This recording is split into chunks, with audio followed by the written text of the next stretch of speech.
আসসালামু আলাইকুম। Technique easy এডুকেশনের পক্ষ থেকে আপনাদের সবাইকে জানাচ্ছি আন্তরিক শুভেচ্ছা এবং অভিনন্দন। প্রিয় শিক্ষার্থীরা, চলে আসলাম নতুন আরও একটা পর্ব নিয়ে। 10ম অধ্যায় দ্বিপদী বিস্তৃতি। এই অধ্যায়টির গুরুত্বপূর্ণ এমসিকিউগুলোকে আমরা 7টি টাইপে বিভক্ত করেছি। প্রতিটি টাইপে থাকা এমসিকিউগুলো আমরা ধারাবাহিকভাবে সমাধান করে দিচ্ছি। তারই আলোকে আজকের এই পর্বে টাইপ 4 চলক মুক্ত পদ বা চলক বর্জিত পদ নির্ণয় এই সম্পর্কিত যেই এমসিকিউগুলো রয়েছে আজকের পর্বে আমরা সেগুলো সমাধান করব ইনশাআল্লাহ। সবার প্রথমে আমাদের সামনে যে এমসিকিউ প্রশ্নটা আসবে, এখানে বলা হলো x² - 1/x³ whole to the power 5 এর বিস্তৃতিতে কততম পদ x বর্জিত। x² - 1/x³ whole to the power 5 এর বিস্তৃতিতে কততম পদ x বর্জিত। x বর্জিত বলতে কি বোঝানো হচ্ছে? এটা বোঝানো হচ্ছে যে আমি যখন এই অঙ্কটা পুরাটা একদম ভেঙে ভেঙে বিস্তারিতভাবে করব, তখন কততম পদে গিয়ে আমরা এক্সকে আর পাবো না, মানে ওই পদের মধ্যে এক্স থাকবে না। এমন কোন পদটা যেই পদের মধ্যে এক্স থাকবে না, অর্থাৎ অন্যান্য পদগুলোতে এক্স থাকবে, অন্যান্য পদগুলোতে এক্স থাকবে, কিন্তু এমন একটা পদ বের হবে যেখানে এক্স থাকবে না। ওটা কততম পদ, এটা তারা জানতে চায়। তো যখন আমাদেরকে বলবে মানে চলক বর্জিত, চলক বর্জিত, চলক ছাড়া, চলক মুক্ত কততম পদ, এটা যখন জিজ্ঞাসা করবে আমরা বলবো যে r+1 তম পদটি হলো এক্স বর্জিত পদ বা চলক মুক্ত পদ।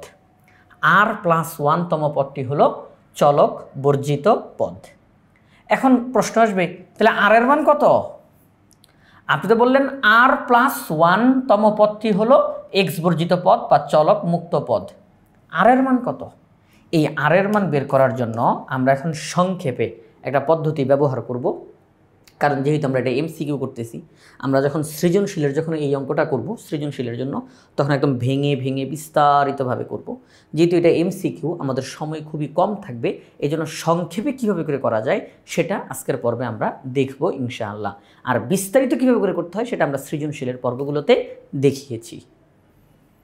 তো এই আর এর মানটা কীভাবে করে বের করে? এই আর এর মানটা বের করার পদ্ধতিটা হলো, এখানের মধ্যে দ্বিপদী বিস্তৃতি যেটা দেওয়া আছে x² - 1/x³ whole to the power 5, যেই সিস্টেমটা আমরা এখানে অবলম্বন করব সেটি হলো, দেখেন প্রথম যেই পদ, মানে এই যে প্রক্রিয়া চিহ্নের আগের পদ পরের পদ, ব্র্যাকেটের ভিতরে যে দুইটা পদ, প্রথম পদ দ্বিতীয় পদ, প্রথম পদে থাকা চলকের পাওয়ার, দ্বিতীয় পদে থাকা চলকের পাওয়ার আমরা এদের দিকে লক্ষ্য করব, আর ব্র্যাকেটের উপরে থাকা পাওয়ারের দিকে লক্ষ্য করব। এখন কি, এই যে এক্সের পাওয়ার 2, এক্সের পাওয়ার 3 এরা হচ্ছে ব্র্যাকেটের ভিতরে, আর এই যে পাওয়ার 5 এটা হচ্ছে ব্র্যাকেটের বাহিরে। এই পাওয়ারকে নিয়েই মূলত কাজ, এই পাওয়ারকে নিয়েই মূলত কাজ। সেটা হচ্ছে আমাদেরকে এখন যেই কাজটা করতে হবে, ব্র্যাকেটের ভিতরে প্রথম যেই পদ আছে, ব্র্যাকেটের ভিতরে প্রথম যেই পদ আছে সেই পদের পাওয়ার গুণ ব্র্যাকেটের বাহিরে যেই পাওয়ার আছে সেটা। তাহলে সবাই একটু খেয়াল করি, ব্র্যাকেটের ভিতরে প্রথম যেই পদ আছে সেই পাওয়ার আর ব্র্যাকেটের বাহিরে থাকা পাওয়ার, এই দুইটাকে আমরা গুণ করব, ভাগ ব্র্যাকেটের ভিতরে থাকা প্রথম পদের পাওয়ার যোগ ব্র্যাকেটের ভিতরে থাকা দ্বিতীয় পদের চলকের পাওয়ার। আমরা এখানের মধ্যে মূলত চলকের দিকে ফোকাসটা করব। তাহলে আমি আবারও বলতেছি, ব্র্যাকেটের ভিতরে থাকা প্রথম পদে যেই চলকটা আছে তার পাওয়ার গুণ ব্র্যাকেটের বাহিরে যেই পাওয়ার আছে সেটা, ভাগ মানে সম্পূর্ণটাকে ভাগ ব্র্যাকেটের ভিতরে প্রথম পদে যেই চলক আছে তার পাওয়ার যোগ দ্বিতীয় পদে যেই চলক আছে তার পাওয়ার। অর্থাৎ এই যে আমরা এটাকে যে একটু মজা করে বলতে পারি যে ভিতরে বাহিরে অন্তরে অন্তরে একটা গান আছে না, যদি আমি পারি না, হ্যাঁ আমি পারি না, কিন্তু এটা একটু ওই যে অঙ্ক করানোর স্বার্থে একটু বলা লাগে যাতে করে সুন্দর এটা মনে থাকে যে অঙ্কটা কী জানি করতে হবে, ভিতরে বাহিরে ভিতরে ভিতরে, তাই তো? আচ্ছা, তো এই ভিতরে প্রথম পদের চলকের পাওয়ার এবং ব্র্যাকেটের বাহিরের পাওয়ার তাদেরকে গুণ।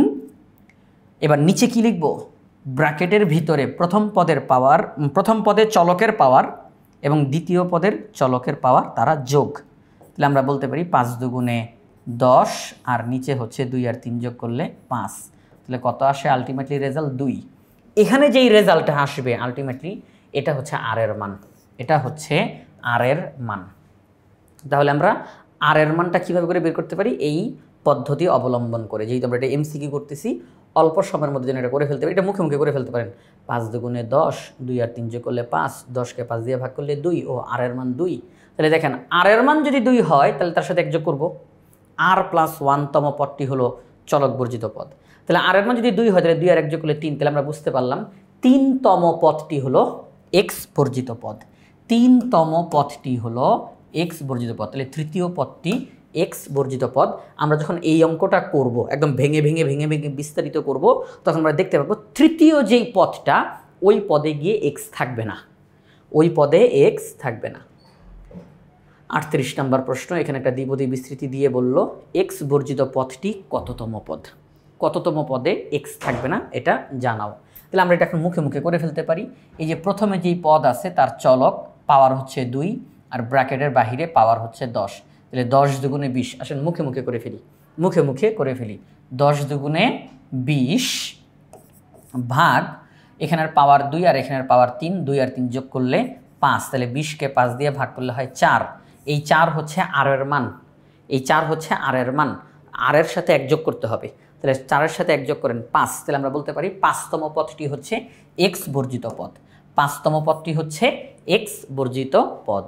আমরা এখন পরবর্তী প্রশ্নের সমাধান করব। 39 নম্বর প্রশ্ন। এখানের মধ্যে দ্বিপদী বিস্তৃতি দিয়ে আমাদেরকে বলল এক্স মুক্ত পদের মান কত। এখন বলে নাই কততম পদ এক্স মুক্ত পদ, এখন বলছে এক্স মুক্ত পদ যেটা তার মান জানাও, অর্থাৎ একদম ওই নির্দিষ্ট পদটা পুরাটা নির্ণয় করো। ওকে ফাইন, আগে আমাদেরকে এক্স মুক্ত পদ এটা কততম পদ সেটা আগে চিহ্নিত করতে হবে, যে অমুক পদটা চলক বর্জিত পদ বা চলক মুক্ত পদ। এবার আমরা ওই পদের মান বের করে ফেলবো। তাহলে চলেন আগে আমরা কততম পদ সেটা আগে বের করি। 4 দুগুণে 8, মুখে মুখে করে ফেলি। 4 দুগুণে 8 ভাগ 2 দুগুণে 2 আর 2 যোগ করলে 4, তাহলে আসে 2। তাহলে আর এর মান 2, তাহলে 2 যোগ 1, 3তম পদটি হচ্ছে এক্স মুক্ত পদ। 3তম পদটি হচ্ছে এক্স মুক্ত পদ। আর এর মান কত? 2। আমরা এখন আর এর মান 2 দিয়ে নির্দিষ্ট করে পদটা বের করব। X square plus 1/x square whole to the power 4। আমরা আর এর মান 4, আর এর মান দুঃখিত, আর এর মান 2, আর এর মান 2, এইটা দিয়ে আমরা এখন পদটা নির্ণয় করব। পাওয়ার 4 আর এর মান 2। এই যে আমরা লিখি না n ফ্যাক্টোরিয়াল r, এই যে n এর মান 4 আর এর মান 2 ইন্টু প্রথম পদ এক্স স্কোয়ার তার পাওয়ার হবে 4 - 2 ইন্টু দ্বিতীয় পদ 1/x square whole to the power 2। যারা আমাদের আগের পর্বগুলো দেখেছেন ইতিমধ্যে আশা করি সবাই বুঝে গেছেন যে ঘটনা কি ঘটলো। এইভাবে করে আমরা নির্দিষ্ট পদ বের করতে পারি, নির্দিষ্ট পদ। আচ্ছা, এখন আমরা রেজাল্ট বের করব। 4 ফ্যাক্টোরিয়াল 2, তাহলে 2 × 1 4 × 3। এখানের মধ্যে 4 থেকে 2 বিয়োগ করলে 2 হয়, 2 দুগুণে 4, তাহলে x টু দি পাওয়ার 4। এখানের মধ্যে 1/x টু দি পাওয়ার 4, এটা কাটা গেল, 2 দুগুণে 4, তাহলে 3 দুগুণে 6। আলটিমেটলি রেজাল্ট বের হয়েছে 6। তাহলে দেখেন এই 6-এর সাথে আমরা কিন্তু এক্সকে দেখতে পাচ্ছি না, এই 6-এর সাথে এক্সকে দেখতে পাচ্ছি না, অর্থাৎ এক্স মুক্ত পদ, এখানে আমাদের এক্স নাই, এক্স মুক্ত হয়ে গেছে এই পদের মধ্যে এসে। তাহলে এক্স মুক্ত পদের মান হচ্ছে 6। আর এই 6 আমরা দেখতে পাচ্ছি যে আমাদের এখানে খ নাম্বার অপশনে রয়েছে। তাহলে খ নাম্বার অপশনটা হচ্ছে সঠিক উত্তর। পরবর্তী প্রশ্নে চলে যাই। এখানের মধ্যে আমাদেরকে একটা দ্বিপদী বিস্তৃতি দিয়ে বলল যে p³ - 1/p³ whole to the power 2n, যেখানে n একটি ধনাত্মক পূর্ণ সংখ্যা, n = 2। সবই তো বলে দিল, সবই তো বলে দিল n = 2, তার মানে n এর মান 2। তাহলে n এর মান যদি 2 বসাই, আচ্ছা আপনারা বলেন তো এখানে যদি n এর মান 2 বসাই দিলে কি 22 হবে? তাহলে কি আপনারা বলবেন যে 2n, n এর মান 2, তাহলে 22 দেখা যায় নাকি? না, এটা হচ্ছে 2n, মাঝখানে তো গুণ চিহ্ন, তাহলে 2 দুগুণে 4। তাহলে আমি যখন n এর মান 2 বসাবো 2 দুগুণে 4 হবে। ওকে ফাইন, আমরা বুঝে গেলাম পাওয়ার 4, পাওয়ার 4। এবার আমাদেরকে বলা হলো প্রদত্ত বিস্তৃতির পি মুক্ত পদের মান কোনটি, অর্থাৎ এই মাত্র আমরা যেই অঙ্কটা করেছি ওই একই অঙ্ক এখন তারা চলকটা পরিবর্তন করছে। আগের বার x ছিল, এখন p দিয়েছে, সিস্টেম একই। চলক মুক্ত পদের মান বের করব। তাহলে আগে কোন পথটা চলক মুক্ত পথ সেটা আগে নির্ণয় করি। সেটি হচ্ছে আমরা জেনে গেছি n এর মান যেহেতু 2, তাহলে 2 দুগুণে 4, তাহলে এখানে 4 আছে, এটা কত 4, তাহলে 3 4 12 ভাগ 3 3 যোগ করলে 6, তাহলে আলটিমেটলি 2 আসে, তার মানে r এর মান 2, তাহলে 2 যোগ 1 3, তাহলে 3তম পথটি হচ্ছে পি মুক্ত পথ, 3তম পথটি হচ্ছে পি মুক্ত পথ। r এর মান কত 2, r এর মান 2, এটাকে ব্যবহার করে আমরা ওই 3তম পথটা নির্দিষ্ট পথটা এখন নির্ণয় করে ফেলবো। P cube minus 1/p cube whole to the power 2n। তো এখন আমরা r এর মান 2, আচ্ছা আমরা এখানে 2n না দিই, এখানে 4 দিই, কারণ আমরা তো জানি যে এই 2n মানেই হচ্ছে 4। তো r এর মান 2, 4 factorial 2 into p cube whole to the power 4 minus 2 into minus 1/p cube whole to the power 2। এটাকে সরাই রাখি। তো এখন আসুন ক্যালকুলেশনটা করি।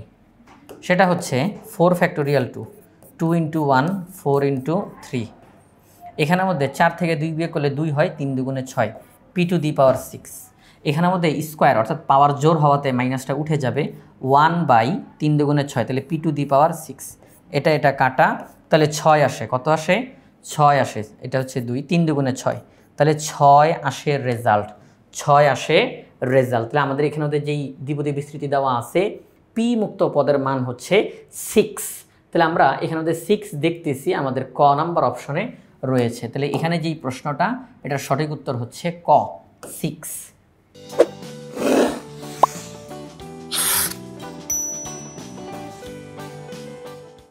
41 নম্বর প্রশ্ন, একটা দ্বিপদী বিস্তৃতি দিয়ে বলছে x বর্জিত পদের মান কত, চলক বর্জিত পদ। তাহলে 5 দুগুণে 10, 5 দুগুণে 10 ভাগ 2 আর 3 যোগ করলে 5, তাহলে 2 আসে, তাহলে r এর মান 2, তাহলে r এর মান যদি 2 হয় তাহলে 3তম পদটি হচ্ছে চলক বর্জিত পদ, x বর্জিত পদ। তো এখানে তো আর তম পদ জিজ্ঞাসা করে নাই যে কততম পদ, এটা জিজ্ঞাসা করে নাই, বলছে ওই পদের মানটা আমাদেরকে জানাও। তাহলে আগের অঙ্কগুলোর মতোই r এর মান 2 বের হয়েছে, তাহলে আমরা এটা লিখি আগে, x square minus 2/x cube whole to the power 5। তো আমরা r এর মান 2 পেয়েছি, তাহলে 5 ফ্যাক্টোরিয়াল 2, এটাই হচ্ছে নির্দিষ্ট পদের মানটা বের হবে, x square whole to the power 5 minus 2 into minus 2/x cube whole to the power 2। প্রিয় শিক্ষার্থীরা, 5 থেকে 2 বিয়োগ করলে 3 হয়, আমি কথাটা ডাইরেক্ট লিখে দিই সংখ্যাটা। এবার আসুন ক্যালকুলেশনটা করে ফেলি। 5 ফ্যাক্টোরিয়াল 2, এটাকে আমরা ক্যালকুলেটরের মাধ্যমে করতে পারি, করে ফেলতে পারি, অথবা ভেঙে যেভাবে করে দেখাইলাম যে এখানে যেহেতু 2 আছে তাহলে আমরা 2টা সংখ্যা লিখব, 2 গুণ 1, উপরেও 2টা সংখ্যা লিখব, 5 গুণ 4। আর আপনি চাইলে ক্যালকুলেটর দিয়ে ডাইরেক্ট করে ফেলতে পারেন।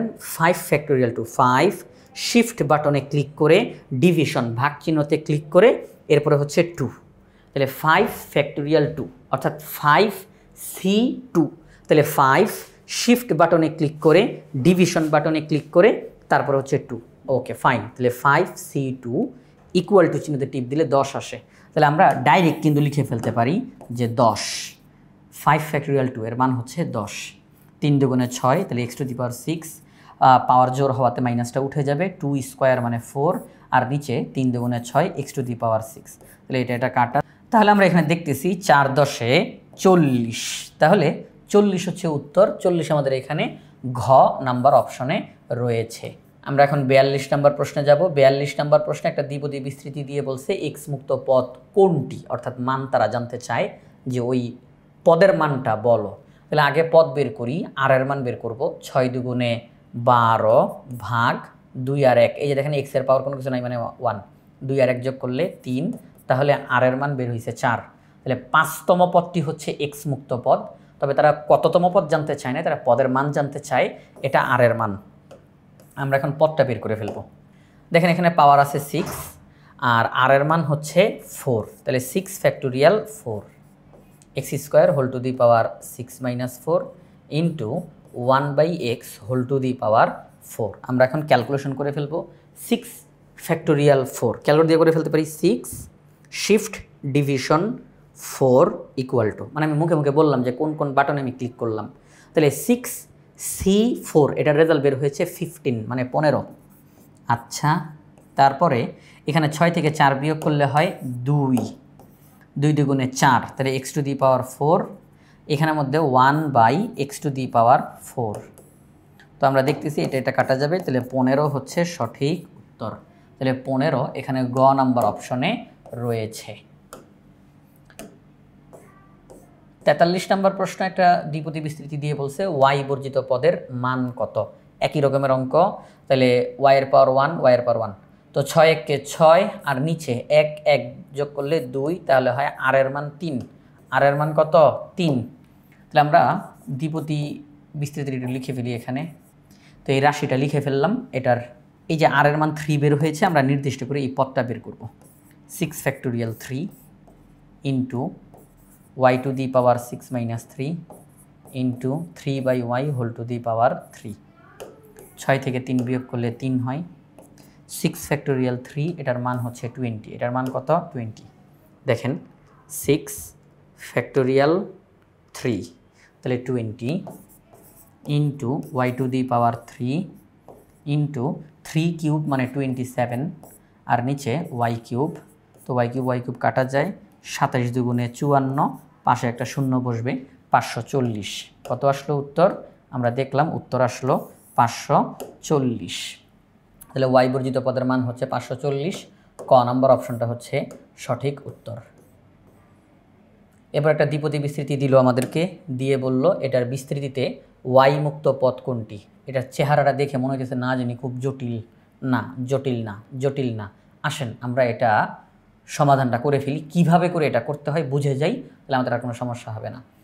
y মুক্ত পদ কোনটি? হ্যাঁ, এখানে আমাদেরকে বলছে y মুক্ত পদ কোনটি, বলে না যে পদের মান বের করো, এটা বলে নেই। তার মানে এখানে তারা ওই কততম পদ চলক বর্জিত এটা তারা জানতে চেয়েছে। অনেকক্ষণ পর আমরা এই প্রশ্নটা পাইলাম, প্রথম দিকে পেয়েছিলাম। তো এখন দেখেন এখানে ঘটনাটা তারা যে জিনিসটা করছে, x² + y⁻² whole to the power 6। x² + y⁻² মানে 1/y², ঠিক কিনা? তাই না? পাওয়ারের মধ্যে মাইনাস থাকলে একটা 1 দিতে হয়, একটা ভাগ চিহ্ন দিতে হয়। এবার মাইনাসটা বাদে বাকি সব নিচে বসে, হোল টু দি পাওয়ার 6। যেহেতু আমাদের এই অঙ্কে তারা চলক হিসেবে y এর কথা উচ্চারণ করছে, তারা চলক হিসেবে y এর কথা উল্লেখ করছে, তাহলে x নিয়ে আমাদের মাথা ব্যথা নাই। আমরা y এর দিকে ফোকাস করব। কার দিকে ফোকাস করব? y এর দিকে ফোকাস করব। এখন সিস্টেম অনুযায়ী এখানে তো আমরা y দেখতে পাচ্ছি না। দেখেন এই যে প্রথম পদ, এখানে কি y দেখা যাচ্ছে? দেখা যাচ্ছে না। কেন দেখা যাচ্ছে না? আমরা আসলে চোখে ঝাপসা দেখতেছি এরকম কিছু? না, এখানে y দেখা যাচ্ছে না এই কারণে যে y এর পাওয়ার হচ্ছে 0। y এর পাওয়ার হচ্ছে 0, এই জন্য দেখা যাচ্ছে না। কারণ y এর পাওয়ার 0 হইলে কি হবে? 1। আর x² কে 1 দ্বারা গুণ দিলে কি হবে? x²। এই জন্য এখানে x² লেখা। তার মানে আমরা বুঝলাম যে y আছে। যেহেতু চলক হিসেবে y কে গণ্য করা হয়েছে, তাহলে এখানে y আছে। y এর পাওয়ার হচ্ছে 0। ওকে, আচ্ছা, plus 1/y² whole to the power 6।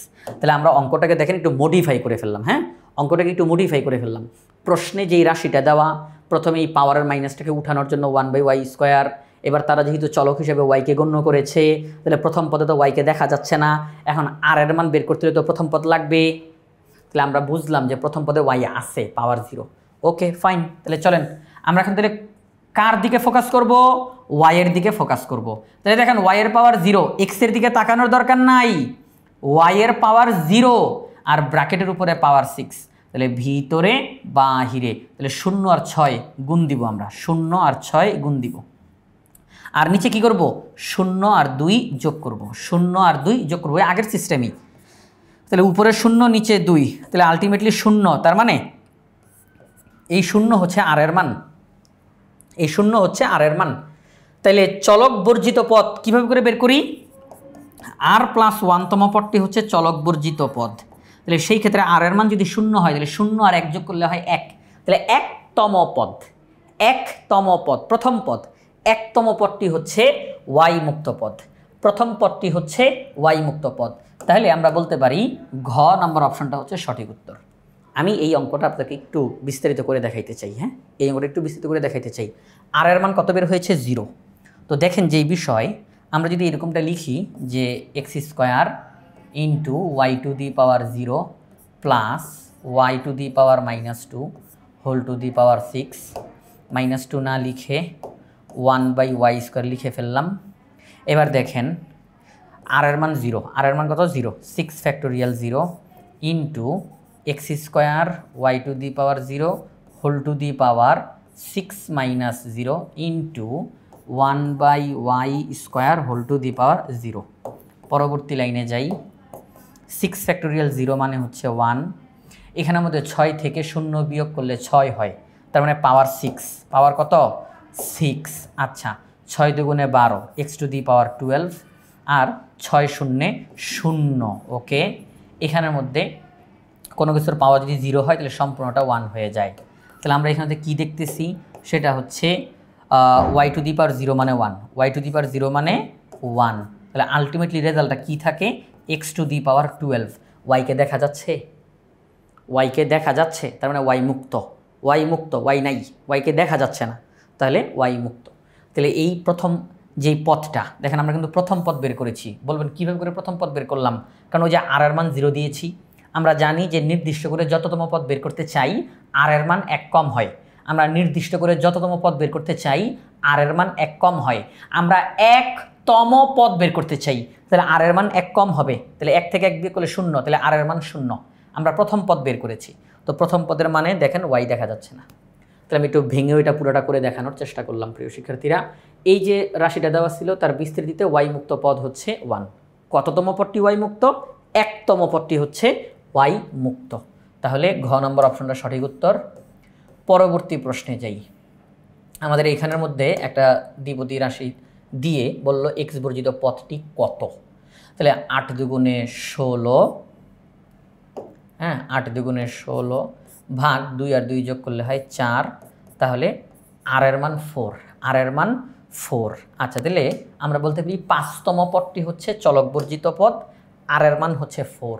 তাহলে আমরা যদি এভাবে করে লিখি যে পাওয়ার যেহেতু 8 দেখা যাচ্ছে 8, আর ওই যে ফ্যাক্টোরিয়াল 4 বসবে, আর এর মান 4 into 2x² whole to the power 8 - 4 into -3/x² whole to the power 4। এখন দেখেন যে বিষয়টা সেটা হচ্ছে 8 ফ্যাক্টোরিয়াল 4, এটাকে কিন্তু এইভাবে করে লেখা যায় 8c4। দেখেন দেখেন 8 ফ্যাক্টোরিয়াল 4কে 8c4 এইভাবে করে লেখা যায় ইন্টু 8 থেকে 4 বিয়োগ করলে 4 হয়, আমি এখানে 4 লিখলাম, 2 to the power 4, 2 to the power 4 into x to the power 8 into power জোর, সুতরাং মাইনাসটা উঠে যাবে, 3 to the power 4 divided by x to the power 4 দুগুণে 8 8, x to the power 8, x to the power 8 কাটা গেল।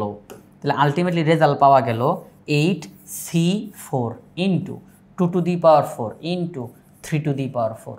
দেখেন আমরা কিন্তু এটাকে পুরোটা ক্যালকুলেটরের মাধ্যমে রেজাল্টটা বের করে ফেলতে পারতাম, কিন্তু আমরা করি নাই কেন?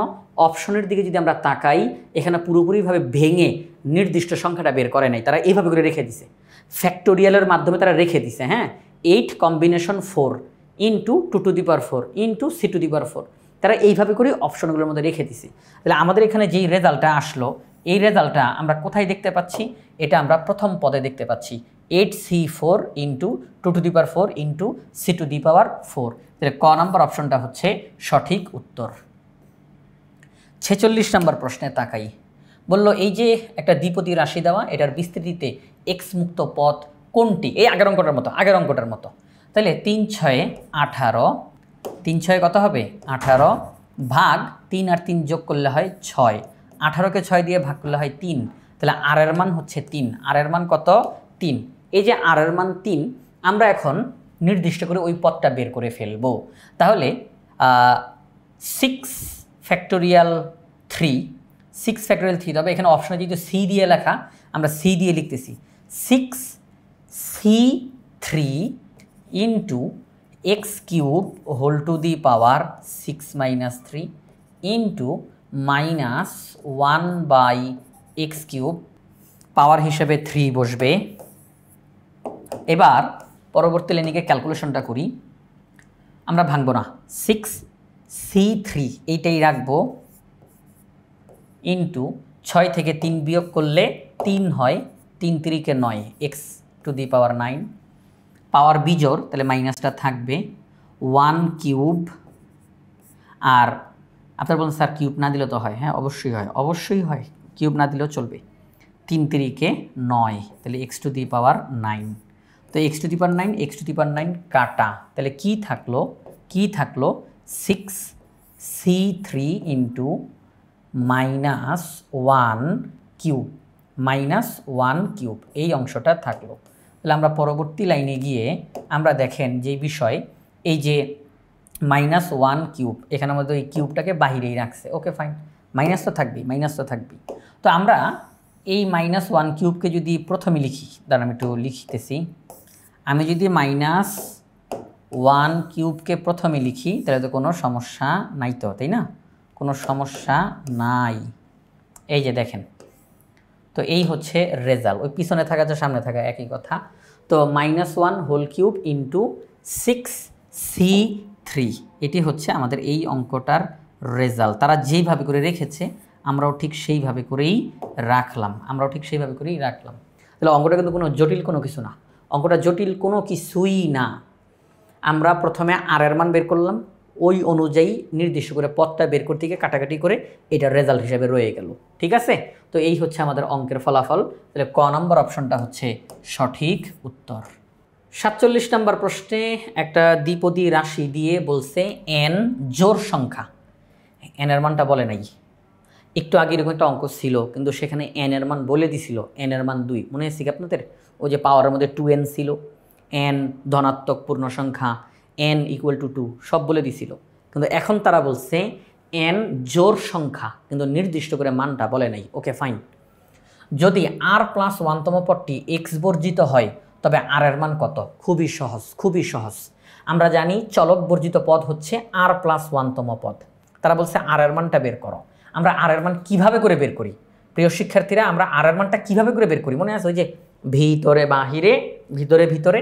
তাহলে দেখেন x এর পাওয়ার 1, x এর পাওয়ার 1 আর বাহিরের পাওয়ার n, যা আছে তাই, যা আছে তাই, আমরা এগুলো নিয়েই অঙ্ক করব, তাই না?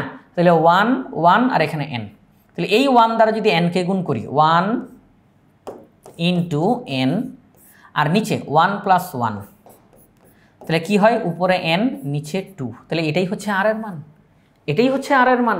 তাহলে আমাদেরকে বলছে r এর মান কত? n ডিভাইডেড বাই 2, r এর মান n ডিভাইডেড বাই 2, এটা আমাদের এখানে খ নাম্বার অপশন আমরা দেখতে পাচ্ছি। তো প্রিয় শিক্ষার্থীরা, এই যে আমরা এমসিকিউ প্রশ্নগুলো ধারাবাহিকভাবে সমাধান করলাম, এই প্রশ্নগুলো আমরা ইজি 500 এমসিকিউ সাজেশন বই থেকে সমাধান করেছি। আশা করব আপনারা সবাই এই বইটি সংগ্রহ করে ভালোভাবে প্র্যাকটিস করতে থাকবেন ইনশাআল্লাহ। এবং আমাদের এখন লক্ষ্য হচ্ছে শিক্ষার্থীদের প্রস্তুতিকে 100তে 100 উন্নীত করা। এজন্য একটা সহায়ক বই যেভাবে করে সাজানো দরকার, যেভাবে করে টপিকসগুলো রাখা দরকার, আমাদের ইজি সিরিজের বইগুলো ঠিক সেভাবে করে সাজানো হয়েছে। আশা করব আপনারা সবাই ইজি সিরিজের বইগুলো সংগ্রহ করে ফেলবেন ইনশাআল্লাহ।